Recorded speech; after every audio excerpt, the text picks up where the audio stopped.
Assalamualaikum warahmatullahi wabarakatuh. Halo teman-teman semua, balik lagi bersama saya Syaniatul Aulia. Pada video kali ini kita akan membahas nih mengenai cara membuat database Odoo Accounting. Simak videonya ya.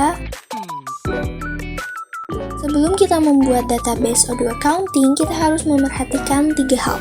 Yang pertama adalah data perusahaan, yang kedua adalah data pengguna, dan yang ketiga adalah konfigurasi. Mengisi data perusahaan dan data pengguna di Odoo sangat penting untuk memastikan bahwa sistem berjalan dengan baik dan sesuai dengan kebutuhan bisnis. Nah, data perusahaan sendiri merujuk pada informasi yang dimiliki dan dikelola oleh sebuah perusahaan, seperti nama, alamat, logo, serta informasi terkait keuangan dan pajak yang akan mendefinisikan identitas perusahaan di dalam sistem dan memastikan bahwa laporan keuangan, faktur, dan dokumen resmi lainnya tercetak dengan benar. Sementara itu, data pengguna merujuk pada informasi yang dikumpulkan tentang individu yang menggunakan produk atau layanan perusahaan tersebut. Data pengguna memungkinkan pengaturan hak akses dan peran setiap individu dalam organisasi.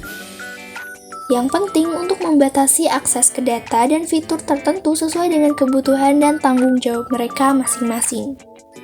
Lalu yang terakhir ada konfigurasi. Nah, konfigurasi sendiri merujuk pada proses pengaturan dan penyesuaian sistem atau perangkat lunak untuk memastikan bahwa sistem tersebut berfungsi sesuai dengan kebutuhan atau preferensi pengguna. Secara keseluruhan, konfigurasi memungkinkan Odoo untuk berjalan dengan optimal sesuai dengan kebutuhan spesifik perusahaan.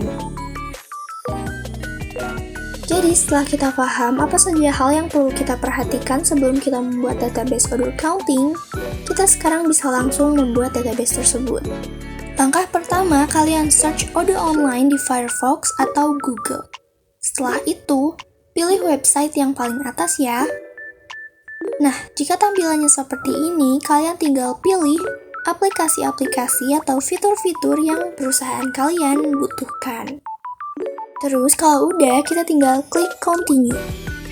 Nah, di sini kita diwajibkan untuk mengisi sedikit informasi pribadi dan informasi perusahaan kita.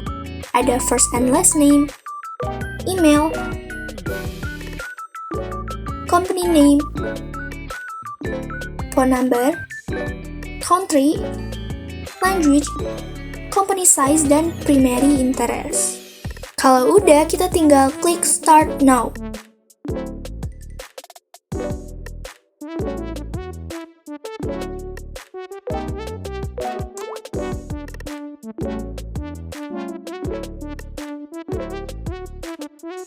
Nah, kalau tampilannya udah kayak gini, kita tinggal klik Setting atau Pengaturan.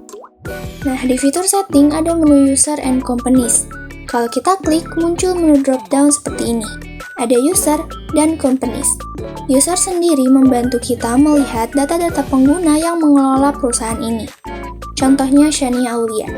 Kalau kita klik lagi, kita bisa melihat secara detail access right atau hak akses yang diberikan kepada pengguna untuk mengolah sumber daya atau file dari perusahaan.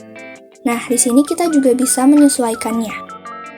Sedangkan, cara untuk menambah pengguna, kita bisa mengklik New yang berada di pojok kiri atas. Company sendiri membantu kita untuk melihat data perusahaan kita.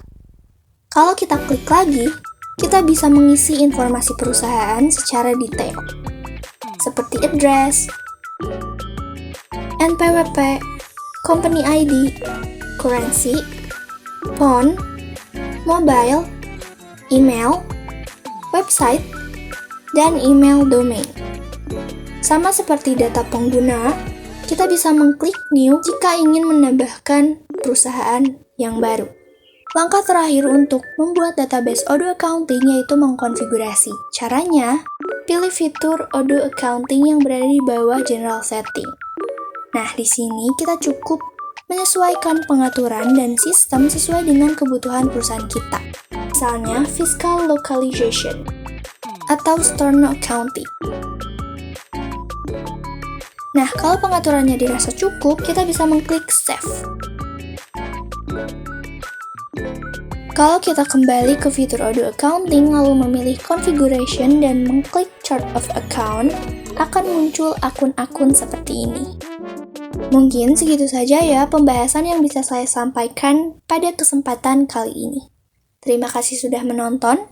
Wassalamualaikum warahmatullahi wabarakatuh.